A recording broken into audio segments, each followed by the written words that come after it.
O King Prthu, son of Vena, you are the part and parcel expansion of Lord Vishnu. Due to the mischievous activities of King Vena, religious principles were almost lost.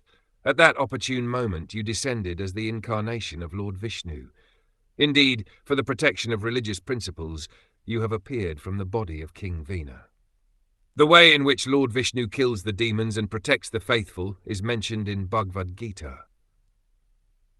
In order to deliver the pious and to annihilate the miscreants, as well as to re-establish the principles of religion, I advent myself millennium after millennium.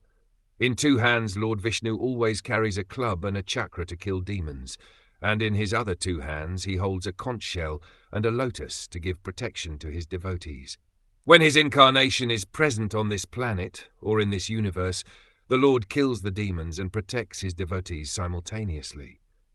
Sometimes Lord Vishnu appears in his person as Lord Krishna or Lord Ram. All of these appearances are mentioned in the Shastras. Sometimes he appears as a Shaktyavesha avatara like Lord Buddha. As explained before, these Shaktyavesha avatars are incarnations of Vishnu's power invested in a living entity. Living entities are also part and parcel of Lord Vishnu, but they are not as powerful.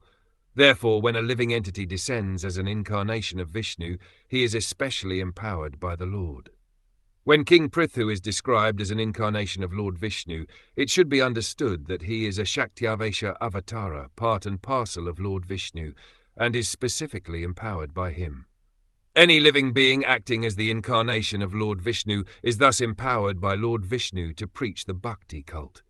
Such a person can act like Lord Vishnu and defeat demons by arguments and preach the bhakti cult exactly according to the principles of Shastra. As indicated in Bhagavad Gita, whenever we find someone extraordinary preaching the bhakti cult, we should know that he is especially empowered by Lord Vishnu or Lord Krishna. As confirmed in Chaitanya Charitamrita, Krishna Shakti Vinanahetara Pravartana, one cannot explain the glories of the holy name of the Lord without being specifically empowered by him.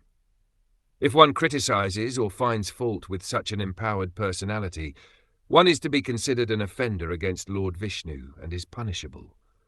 Even though such offenders may dress as Vaishnavas with false tilak and mala, they are never forgiven by the Lord if they offend a pure Vaishnav.